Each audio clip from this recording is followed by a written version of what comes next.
Hello, আসসালামু আলাইকুম এবং ওয়েলকাম সবাইকে। এই ভিডিওতে আমরা দেখব কিভাবে কম্পিউটারে অ্যানাকোন্ডা ইনস্টল করা যায়। প্রথমে বলে রাখি, অ্যানাকোন্ডা হচ্ছে একটা পাইথন ডিস্ট্রিবিউশন, যেটার মাধ্যমে ডাটা সায়েন্সের অনেকগুলো টুলস একসাথে চলে আসে। এটার ভিতরে অনেকগুলো আইডিই ইনক্লুডেড থাকে, অনেকগুলো প্যাকেজ ইনক্লুডেড থাকে এবং অনেক প্যাকেজ ইনস্টল করা অনেক ইজিয়ার হয়ে যায়। সো এই জন্য হচ্ছে আমরা সাধারণত অ্যানাকোন্ডা এটা ইনস্টল করে নেই পাইথনে প্রোগ্রামিং করার জন্য কম্পিউটারে। তো প্রথমে একটা ব্রাউজার ওপেন করতে হবে। তো আমি আমার কম্পিউটারে এজ ব্রাউজারটা আছে, এটা আমি ওপেন করলাম। তারপর জাস্ট সরি তারপর জাস্ট সার্চ করতে হবে অ্যানাকোন্ডা ইনস্টল, এরকম কিছু একটা লিখে। তো ফার্স্ট পেজেই ফার্স্ট একটা রেজাল্ট দেখাবে অ্যানাকোন্ডা ডিস্ট্রিবিউশন। তো এখানে যদি ক্লিক করেন তাহলে অ্যানাকোন্ডার পেজটা ওপেন হবে। সেখানে সবার ফার্স্টেই দেখা যাবে অ্যানাকোন্ডা ডিস্ট্রিবিউশন ডাউনলোডের একটা অপশন। তো এটা হচ্ছে উইন্ডোজের জন্য। যদি আপনাদের অন্যান্য ধরলাম অ্যাপলের জন্য বা লিনাক্সের জন্য প্রয়োজন হয়, সেক্ষেত্রে হচ্ছে এই যে এখানে গেট অ্যাডিশনাল ইনস্টলার্সে ক্লিক করলে এখানে মানে ধরলাম অ্যাপলের জন্য এখানে ক্লিক করলে হচ্ছে এই জায়গায় নিয়ে আসবে। এখানে এই যে উইন্ডোজের পার্টটা দেখাচ্ছে, ম্যাক ওএসের গুলো দেখাচ্ছে, লিনাক্সের গুলো দেখাচ্ছে। তো আমারটা যেহেতু উইন্ডোজ, সেই জন্য হচ্ছে আমি উইন্ডোজের এই ভার্সনটা ডাউনলোড করব। তাহলে আমি এখানে ক্লিক করছি।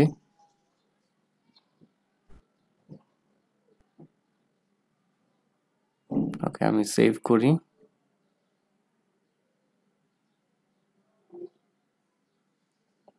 এটা আমি ডেস্কটপে সেভ করে রাখছি।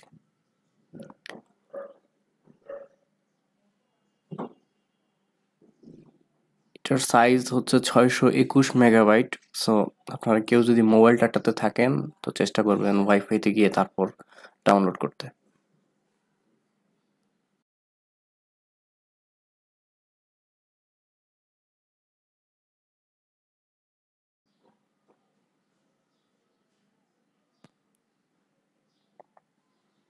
ডাউনলোড কমপ্লিট হওয়ার পর এই ফাইলটা যেখানে আছে আমি সেখানে যাচ্ছি। তো এই ফাইলটা আমার ডাউনলোড হলে মাত্র এটা আমি এখন ইনস্টল করব। তো ইনস্টল করার জন্য এটা ডাবল ক্লিক করতে হবে, তারপর রানে ক্লিক করতে হবে।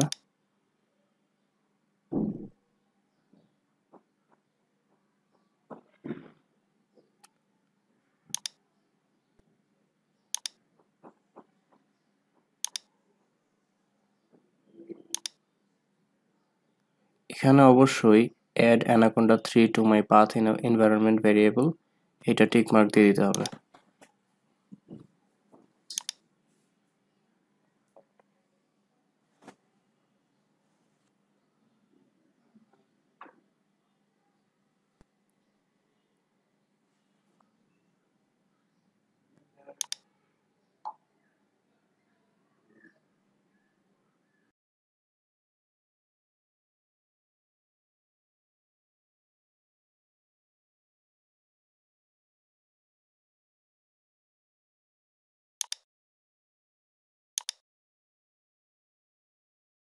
আমি চাচ্ছি না এই অ্যানাকোন্ডা ডিস্ট্রিবিউশন টিউটোরিয়ালটা আমাকে দেখাক, সেজন্য হচ্ছে আমি এই টিক মার্কটা তুলে দিচ্ছি। এই টিক মার্কটা তুলে দিচ্ছি, দেন ফিনিশ। ওকে, ডান। এখন যদি আমি আমার এই স্টার্ট মেনুতে ক্লিক করি, এখানে রিসেন্টলি অ্যাডেডে অনেক কিছু দেখাবে। Spyder, Anaconda PowerShell prompt, Jupyter notebook, আরও কিছু জিনিস। তো আমাদের যেটা দরকার মেইনলি সেটা হচ্ছে জুপাইটার নোটবুক। তো আমি যদি এখানে ক্লিক করি জুপাইটার নোটবুক, তাহলে প্রথমে এরকম একটা উইন্ডো আসবে।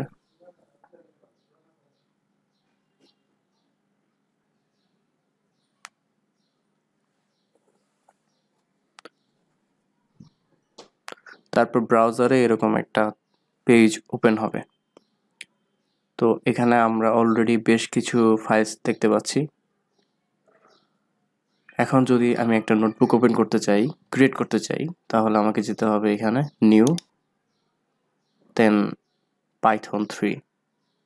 আমার কম্পিউটারে যেহেতু অলরেডি আর ইনস্টল করা ছিল, সেজন্য এখানে আরও চলে আসছে। আপনাদের অনেকে নাও আসতে পারে। আমাদের দরকার পাইথন 3, সো আমি পাইথন 3-তে ক্লিক করতেছি।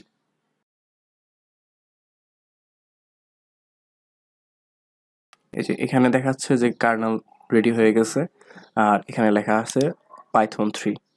তো আমি এখন এই সেলগুলোতে এখানে আর বেশ কিছু সেল নিয়ে আসা যাবে। যেমন এই সেলে ক্লিক করলে কিছু অপশনস দেখাবে, সেল টাইপ কি ধরনের টাইপ থাকবে সেসব দেখা যাবে। আর এখানে আমি চাইলে কোডগুলো লিখতে পারবো। যেমন আমি যদি কোনো একটা সামেশন করতে চাই, 7+9, তারপর রানে ক্লিক করি, তাহলে এটা রান হবে। তো দেখাচ্ছে 7+9 16।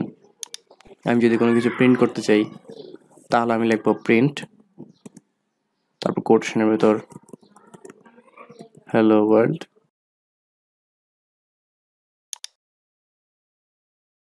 এইভাবে হচ্ছে অনেকগুলো সেলে নতুন নতুন সেল তৈরি করতে পারবো, এবং সেগুলোতে আমরা নতুন নতুন কোড লিখতে পারবো। যেমন এখানে ক্লিক করলে ইনসার্ট সেল বিলো, তো আরো অনেকগুলো সেল নিয়ে আসা যাবে। চাইলে কোনো কমেন্ট লেখা যাবে। যেমন আমি যদি চাই এখানে কিছু একটা লিখবো, যে ইন্ট্রোডাকশন টু পাইথন, তো এটা তো কোনো কোড না, এটা একটা জাস্ট লেখা টাইটেলের মতো।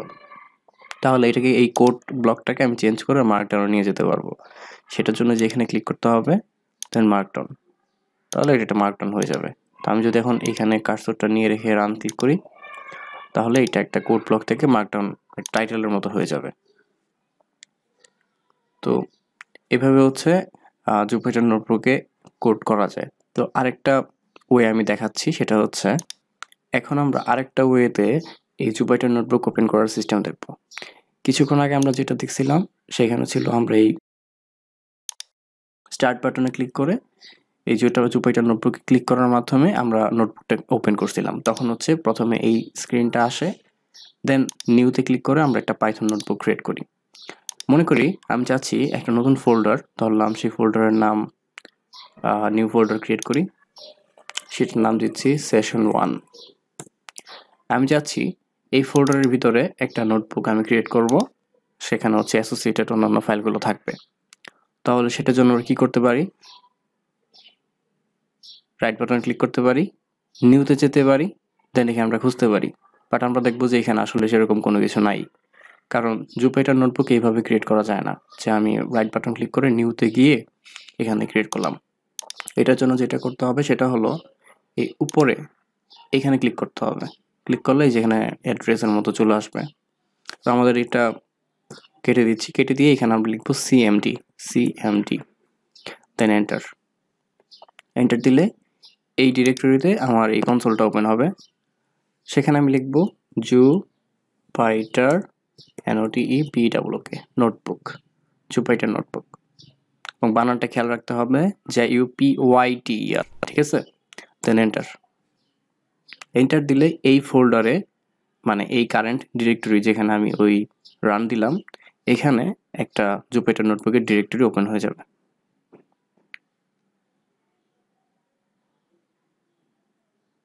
এই তো ওপেন হয়ে গেল।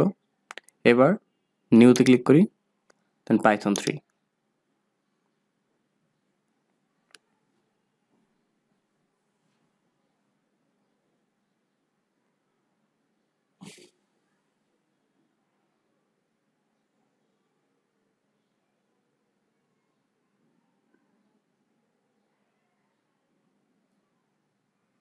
তো কার্নেল স্টার্ট হচ্ছে, আমাকে প্লিজ ওয়েট করতে বলছে, সো আমি একটু ওয়েট করি। এখন কার্নেল রেডি, ওকে। এবার আমি যদি একটু ক্যালকুলেশন করি, 5+5, তারপর রান, দেখাচ্ছে অ্যান্সার 10। তো আমি এই নোটবুকটার নেম দিচ্ছি কিভাবে, এই যেখানে আনটাইটেল লেখা, এই জায়গাটায় জাস্ট ক্লিক করলাম, তাহলে এন্টারে নোটবুক নেম দিতে বলবে। আমি নেম দিচ্ছি session1 অ্যান্ড রিনেম, তাহলে এই যে নেমটা সেভ হয়ে যাবে। এবং আমি যদি ফোল্ডারে যাই, session1 এর ফোল্ডারে যাই, সেখানে দেখবো session1.ipynb এরকম একটা ফাইল ক্রিয়েট হয়ে গেছে। তো এইভাবে হচ্ছে আমরা এই জুপিটার নোটবুকের মাধ্যমে ফাইলগুলো তৈরি করতে পারি, সেখানে কোডিংগুলো করতে পারি। So thank you. যদি কোনো প্রশ্ন থাকে তাহলে কমেন্টে জানিয়ে দিবেন।